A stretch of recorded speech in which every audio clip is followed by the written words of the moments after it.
திருச்சிற்றம்பலம். தென்னாடி சிவனையே போற்றி, எந்நாட்டவர்க்கும் இறைவா போற்றி போற்றி. திருப்பூர் மாவட்டம் போயம்பாளையம் கிழக்கே சதாசிவ நகரில் சதாசிவநாதராக பக்தர்களுக்கெல்லாம் அருள்பாலித்து கொண்டிருக்கும் ஆலயத்தின் தடியன். இந்த மானிட பிறப்பானது வாழ்க்கையில் துக்கம், துயரங்கள், கஷ்டங்கள், சந்தோஷங்கள், வறுமை, சில தாங்க முடியாத உயிர் இழப்பினால் ஏற்படக்கூடிய மன அழுத்தங்கள் எல்லாத்தையும் கடந்து வாழக்கூடிய ஒரு பிறவி என்பது மனித பிறவி ஆகும். இப்படிப்பட்ட அந்த மனித பிறவியானது எம்பெருமான் ஈசன் ஒவ்வொரு மனிதர்களுக்கும் கொடுத்து அவருடைய கர்மகாரியங்கள், அதாவது அவர்கள் முன்னோர்கள் செய்த கர்மகாரியங்கள் ரீதியாக இப்பிறவில் தன்னுடைய சந்ததிகள் அடையக்கூடிய சந்தோஷமாக இருந்தாலும் சரி, துக்கமாக இருந்தாலும் சரி, கர்மத்தின் ரீதியாக வாழ்க்கையானது நிர்ணயம் செய்யப்படக்கூடிய விஷயமாகும். அப்படிப்பட்ட இந்த வாழ்க்கையில் எத்தனையோ பேர்கள் மிகுந்த இன்னலோடும் கஷ்டத்தோடும் துன்பத்தோடும் ஒவ்வொரு நாளையும் நகர்த்தி கொண்டிருக்கிறார்கள்.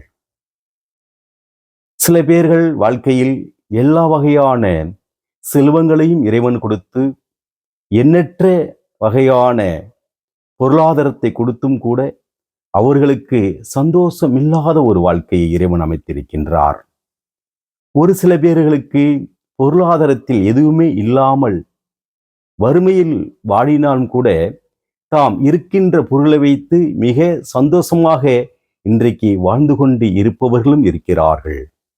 அப்படிப்பட்ட இந்த கலியுக காலகட்டத்தில் நம்முடைய முன்னோர்கள் நமக்கு எண்ணற்ற வகையான வாழ்க்கையில் நாம் முன்னேற்றத்திற்கு தடையாக இருக்கக்கூடிய சில விஷயங்களை மிக தெளிவாக நமக்கு கொடுத்து சென்றிருக்கிறார்கள். இது பெரிய காலத்தினால் கிடைத்தக்கூடிய பொக்கிஷமாகும். இது நம்முடைய இந்து மதத்திற்கே உரித்தான எல்லா வகையான சடங்குகளாக இருந்தாலும் சரி, நாம் செய்யக்கூடிய பூஜைகளாக இருந்தாலும் சரி, எண்ணற்ற இறை வழிபாட்டில் செய்யக்கூடிய அனைத்து செயல்பாடுகளுக்கும் பின்னால் எண்ணற்ற வகையான மறைந்திருக்கக்கூடிய பொக்கிஷமான அறிவியலையும் மிஞ்சக்கூடிய தத்துவங்கள் மறைந்திருப்பதுதான் நம்முடைய இந்து மதமாகும். அப்படி நம்முடைய வீடுகளில் சில பேர்கள் தன்னுடைய இல்லங்களை மிக சுத்தமாகவும் மிக அந்த வீட்டுக்குள் நுழைந்தவுடனே தெய்வ அருகருணையோடு இருக்கக்கூடிய இல்லங்களாக வைத்திருக்கிறார்கள். சில வீடுகளிலே நாம் நுழைகின்ற பொழுது அந்த வீடுகளிலே குழந்தைகள் இல்லாமல் இருக்கிற வீடாக இருந்தாலும் அங்கே அசுத்தங்களான ஒரு வகையான துர்நாற்றம் வீசக்கூடிய ஒரு இல்லறமாக வாழ்ந்து கொண்டிருக்கிறார்கள்.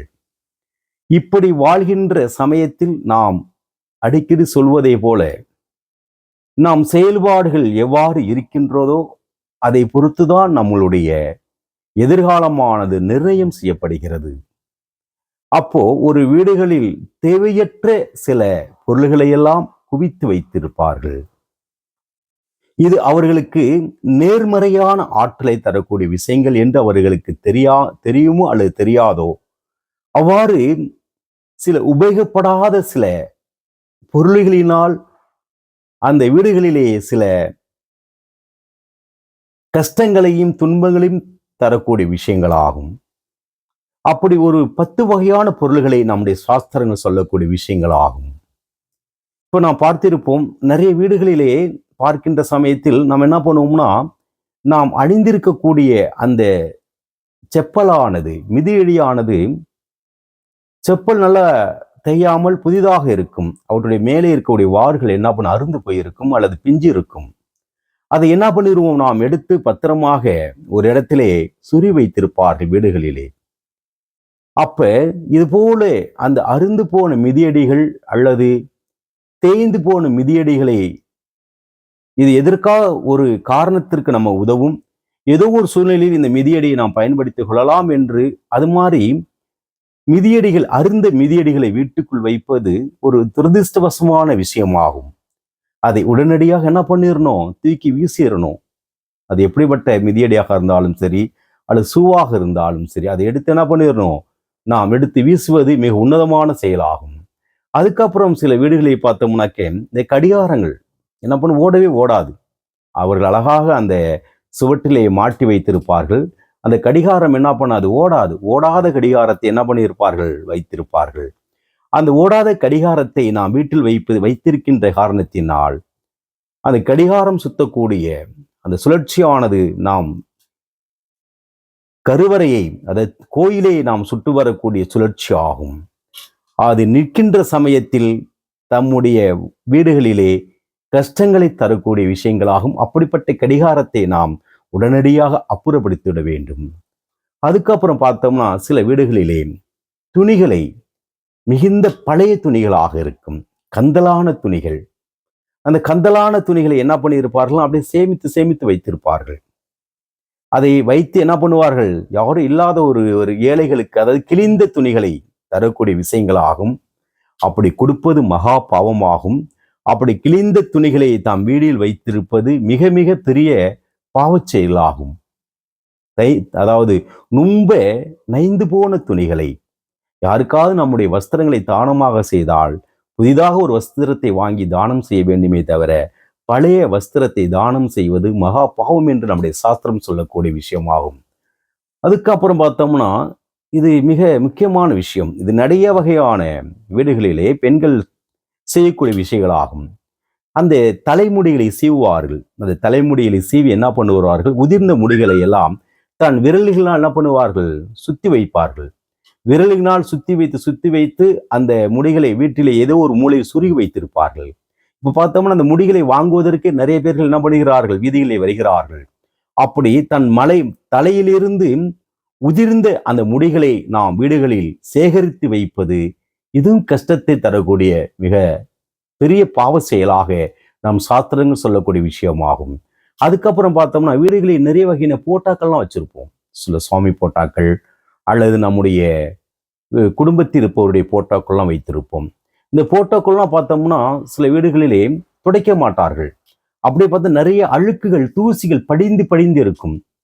தெய்வீக போட்டாக இருந்தாலும் சரி, அல்லது நம்முடைய குடும்ப போட்டாக இருந்தாலும் சரி, அந்த தூசிகள் படிந்திருக்கின்ற காரணத்தினால் வீட்டில் செல்வமானது சிறப்பாக இருக்காது.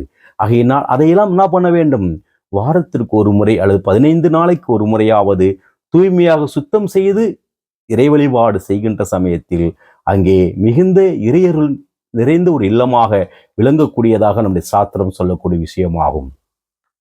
அதுக்கப்புறம் பார்க்கிறோம் நிறைய வீடுகளிலே இந்த பிளாஸ்டிக் பொருட்களை, இன்னைக்கு எல்லா வகையான பொருள்களிலுமே பிளாஸ்டிக் இல்லாத ஒரு பொருளே இல்லாத ஒரு சூழ்நிலை ஆயிடுச்சு. எந்த வகை பொருளாக இருந்தாலும் சரி, நாம் வீடை துடைக்கக்கூடிய துடைப்பானாக இருந்தாலும் சரி, முறமாக இருந்தாலும் சரி, நாம் அமரக்கூடிய சேராக இருந்தாலும் சரி, எல்லாமே பிளாஸ்டிக்ல வந்துருச்சு. அப்ப அந்த பிளாஸ்டிக்ல என்ன பண்றோம்னாக்க, அது வீணான உடனே அதை உடனடியாக என்ன பண்ணிடணும், நம்ம தூக்கி போட்டுறணும். இல்லைன்னா வரவர்கள்ட்ட ஏதாச்சும் விலைக்கு வித்து விட வேண்டுமே தவிர அந்த உடைந்து போன அந்த பிளாஸ்டிக்களை தயவு செய்து வீடுகளில் சேகரித்து வைப்பது, இது என்ன பண்ணும், இவையெல்லாம் நேர்மறையான ஆற்றலை தரக்கூடிய விஷயங்கள் ஆகும். அடுத்து பார்த்தோம்னா சில வீடுகளிலே இந்த காய்லாங்கடைக்கு போட வேண்டிய பொருட்கள் மாறி பழைய பொருள்களாம் தூக்கி போட்டு என்ன பண்ணியிருப்பார்கள், ஒரு ஊரமாக சேகரித்து வைத்திருப்பார்கள் பழைய பொருள்களை எல்லாம். அது நிறைய வகையான வீடுகளிலே பொத்து போன பாத்திரங்கள், ஓட்டையான பாத்திரங்கள், அல்லது பயன்படுத்த முடியாத இருக்கக்கூடிய சில பொருள்கள், எதுக்கு உபயோகப்படாத சில பொருள்களை எல்லாம் எப்பயுமே ஒரு நம்முடைய இல்லங்களிலே இயக்கத்தில் இருக்கக்கூடிய பொருள்களை நாம் வைக்கின்ற சமயத்தில் வாழ்க்கையானது இயங்கி கொண்டு இருக்குமே தவிர இயக்கமற்ற பயனற்ற பொருள்களை நாம் வீட்டில் வைப்பது பாவச் செயலாகும். ஒரு பிரயோஜனம் இல்லாத நாம் வீட்டில் வைத்து அதனால என்ன பிரயோஜனம், அதை உடனடியாக என்ன பண்ண, நம்ம எடுத்து வீசிவிட வேண்டும், அல்லது அதை என்ன பண்ணிடணும், ஏதோ ஒரு வகையாக வீட்டை விட்டு வெளியேற்றிட மிக சிறந்த செயலாகும். அப்புறம் சில வீடுகளில் பார்த்தோம்னா என்ன பண்ணுவாங்கன்னா, கொளுத்த உடனே அந்த துணிகளை என்ன பண்ணுவாங்கன்னா, அந்த ஒரு அவசர காலத்தில் ஒரு வேலைக்கு போகக்கூடிய சகோதர சகோதரிகளாக இருந்தாலும் சரி, இல்லை ஏதோ ஒரு காரணத்தினால் அந்த ஈரத்துணிகளை காயப்படாமல் வீட்டு ஈரத்துணியோட வச்சுட்டு போயிடுவாங்க. மறுநாள் காய போட்டுவார்கள். சில பேர் இரவிலே துணியை துவைக்க கூடாது என்று நம்முடைய சாஸ்திரம் சொல்லக்கூடிய விஷயமாகும். இரவிலே துணியை துவைத்து அப்படியே அந்த தண்ணீரை வடிவிட்டு காலையில் என்ன பண்ணுவார்கள், அந்த துணிகளை காய போடுவார்கள். ஈரத்தோடு வஸ்திரத்தை துணியை வைத்திருப்பதும் நமக்கு ஒரு ஆகாத செயலாகும். அதுக்கப்புறம் நிறைய வகையான வீடுகளிலே பார்க்கின்ற சமயங்களில் அவசர சாப்பிட்டு விட்டு அந்த என்ன பண்ணுவாங்க, சாப்பிட்ட எச்சி பாத்திரங்களை அப்படி போட்டு போயிடுவாங்க. பாத்திரங்கள் கழுக வேண்டிய இடங்களில பார்க்கின்ற சமயத்தில் சாப்பிட்ட எச்சி பாத்திரங்கள்லாம் அப்படி குவிந்து இருக்கும். அது என்ன ஆகும் அப்படின்னாக்க தரித்தினித்தை தரக்கூடிய விஷயமாகும். நாம் சாப்பிட்ட பாத்திரத்தை உடனடியாக என்ன பண்ண வேண்டும், கழுக வேண்டும். அதே நம்முடைய சாஸ்திரங்கள் என்ன, நம்முடைய சாப்பிட்ட அந்த பாத்திரத்தில் கை கழுகக்கூடாது, பாத்திரத்திலே கை என்ன பண்ணக்கூடாது, கழுகக்கூடாது என்று நம்முடைய சாஸ்திரங்கள் சொல்லக்கூடிய விஷயமாகும். ஆனால் அந்த பாத்திரத்திலே கைகளை கழுகிவிட்டு அப்படியே வைத்து விட்டு சென்று விடுவார்கள். மாலை நேரங்களில் பணிகளை முடித்து என்ன பண்ணுவார்கள், அந்த பாத்திரத்தை எல்லாம் தூய்மை செய்வார்கள். அவ்வாறு செய்வது பெரிய வகையான ஒரு சிறப்பற்ற செயலாகும். அதே மாதிரி நிறைய இன்னைக்கு என்ன பண்றோம்னா, அந்த பழைய வகையான சாப்பாடுகளை என்ன பண்றோம், பழைய வகையான சாப்பாடுகளை என்ன பண்றோம்னாக்க 1 நாள் 2 நாள் இருக்கக்கூடிய அந்த சாப்பாடுகளை அந்த விரிஜில் வைக்கிறோம். அதனால் சவப்பெட்டி என்று சொல்லக்கூடிய விஷயமாகும். அதில் வைத்து நாம் சாப்பிடுவது பெரிய பெரிய பெரிய நோய்வாய் தரக்கூடிய விஷயங்களாகும். உடல் ரீதியிலும் நமக்கு பெரிய துன்பத்தை தரக்கூடிய விஷயங்களாகும். இதை பற்றி அடுத்த பதிவில் மிக விளக்கமாக அடியேன் பதிவு செய்கிறேன். அதனால் வரக்கூடிய அந்த என்னென்ன நோய்கள் நம்முடைய உடலை பாதிப்புக்குள்ளாக்குகின்றது, அதனால் எவ்வாறு நம்மளை பாதிப்பு அடைகின்றோம் என்று. ஆகையினால் பயனற்ற பொருட்களை வீட்டில் வைப்பது நமக்கு பாதிப்புகளை தரக்கூடிய விஷயமாகும். ஆகையினால் நம்முடைய இந்து சாஸ்திரம் என்பது புனிதமான விஷயங்களையும் மிகுந்த வாழ்க்கைக்கு துணையாக இருக்கக்கூடிய விஷயங்களையும் தரக்கூடுவதே நம்முடைய சாஸ்திரங்களாகும். எல்லா வளமும் அடைவதற்கு இதுபோல் தேவையற்ற பொருள்களை உடனடியாக அப்புறப்படுத்தி நமக்கு தேவையான பொருள்களை அளவோடு வாங்கி வளமோடு வாழ்ந்து சிவநாமத்தையும் சிவனருளையும் பெற்று சிறப்புன்னு வாழ்வதற்கு சதா சிவநாதர் அருள்புரியட்டும். ஓம் நமோ நமச்சிவாய நமஹா.